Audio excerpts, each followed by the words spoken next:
Assalamualaikum warahmatullahi wabarakatuh. Halo Bunda, kali ini saya akan membahas seputar kesehatan anak, yaitu diare pada anak. Penting untuk kita ketahui penyebab dan ciri-ciri diare pada anak agar Bunda bisa memberikan pertolongan pertama yang tepat. Nah, mari kita simak ulasannya berikut ini Bunda. Penyebab diare pada anak. Anak-anak di bawah usia 3 tahun bisa 2 hingga 3 kali terkena diare setiap tahunnya. Berikut beberapa kemungkinan penyebab diare yang paling umum antara lain. Yang pertama, karena infeksi virus.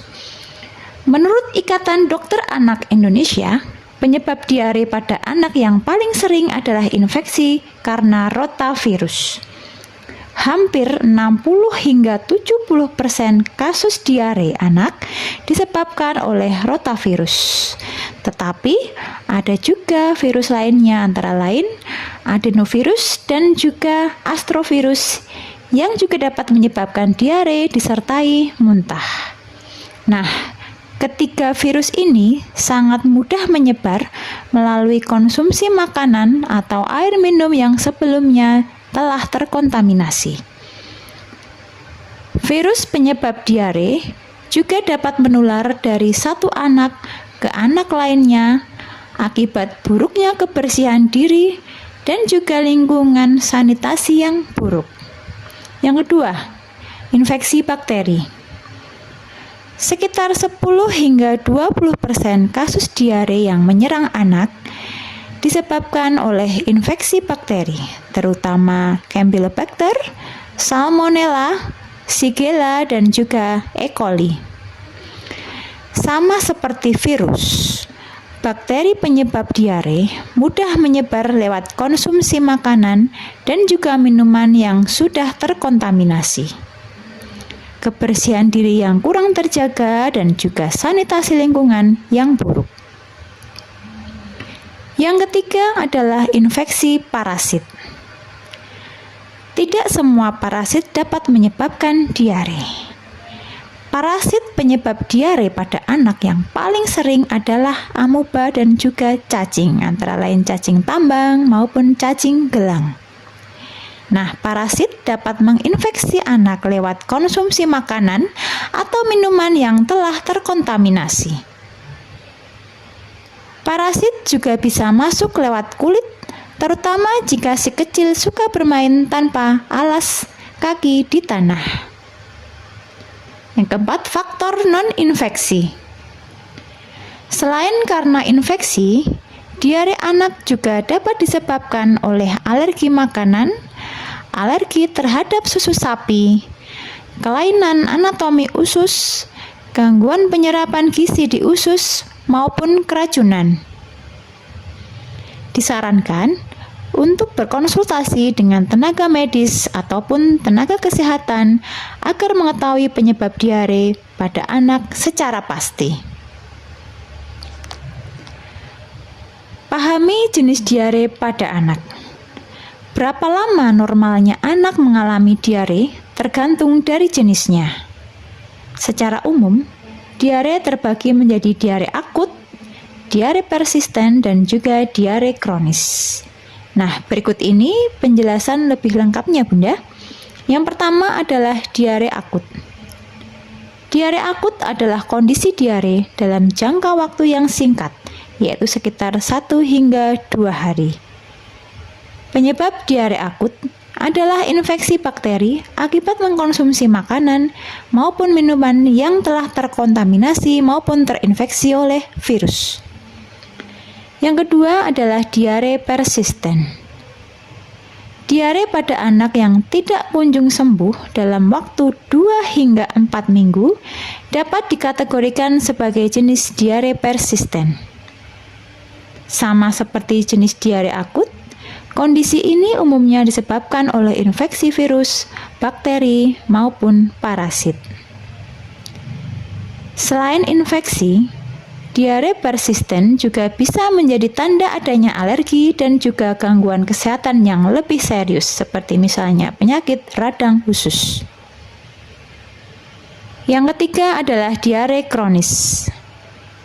Jenis diare pada anak yang terakhir adalah diare kronis yang berlangsung lebih dari 4 minggu atau dapat terjadi secara berulang dalam periode yang cukup lama. Beberapa penyebab umum diare kronis antara lain gangguan pada usus besar seperti sindrom iritasi usus besar maupun autoimun. Nah, oleh karena itu sangat disarankan untuk berkonsultasi dengan tenaga medis maupun tenaga kesehatan agar si kecil mendapatkan diagnosis dan juga penanganan yang tepat. Kemudian ciri anak mengalami diare. Nah, anak dikatakan mengalami diare jika buang air besar lebih dari 3 kali dalam 24 jam dengan konsistensi feses lebih encer maupun lebih cair dari biasanya. Namun, anak sering BAB belum tentu pasti dapat dikatakan terkena diare. Nah, berikut ini ciri-ciri diare lainnya yang mungkin dialami oleh anak. Yang pertama adalah sakit perut melilit, perut kembung, kemudian lemas, demam, ada mual muntah, kemudian rewel, gelisah, nafsu makan berkurang, feses berwarna kehijauan atau bahkan kehitaman, feses disertai lendir atau BAB-nya mengeluarkan darah, kemudian sekitar anus dan kulit sekitarnya lecet. Nah, agar lebih yakin, ibu bisa memonitoring kondisi pup dan juga kesehatan pencernaan si kecil secara berkala. Kemudian cara mengatasi diare pada anak, ya, ada beberapa langkah. Yang pertama, memberikan makanan yang mudah dicerna. Ketika si kecil mengalami diare, berikan anak makanan yang mudah dicerna seperti pisang, nasi, dan juga roti. Makanan ini tidak hanya memberikan nutrisi yang dibutuhkan tubuh, tetapi juga mengurangi iritasi pada saluran pencernaan. Selain itu, makanan lain seperti sayuran rebus, telur, kaldu, dan daging putih juga bisa menjadi pilihan yang baik untuk meredakan gejala diare pada anak. Yang kedua, pastikan anak tetap terhidrasi. Diare dapat menyebabkan tubuh anak kehilangan banyak cairan dan juga elektrolit yang bisa membuatnya mengalami dehidrasi. Nah, di sini Bunda bisa membantu anak tetap terhidrasi dengan memberikannya banyak cairan seperti air putih ataupun kaldu ayam. Nah, cairan ini akan membantu mengembalikan elektrolit yang hilang akibat diare dan juga menjaga keseimbangan cairan tubuh. Yang ketiga, jangan memberikan minuman manis. Konsumsi minuman manis seperti soda, sirup, dan jus buah kemasan sebaiknya dihindari pada saat anak sedang terkena diare, karena kandungan gula yang tinggi dalam minuman-minuman tersebut justru dapat memperburuk kondisi diare. Yang keempat, berikan probiotik. Selalu sajikan makanan berserat serta makanan sumber probiotik untuk menjaga kesehatan pencernaan anak. Yang kelima, bantu hidrasi dengan Oralit. Selain memberikan air putih, Bunda juga bisa membantu anak tetap terhidrasi dengan memberikan Oralit. Nah, Bunda bisa juga membuat larutan Oralit sendiri di rumah dengan cara mencampurkan air, garam, dan juga gula. Larutan Oralit ini nantinya akan diserap tubuh dan mengganti cairan serta zat-zat penting yang hilang karena diare. Nah, demikian Bunda materi kali ini mengenai diare pada anak. Semoga bermanfaat dan semoga kita sekeluarga selalu diberikan nikmat kesehatan. Sampai jumpa pada kesempatan berikutnya Bunda. Wassalamualaikum warahmatullahi wabarakatuh.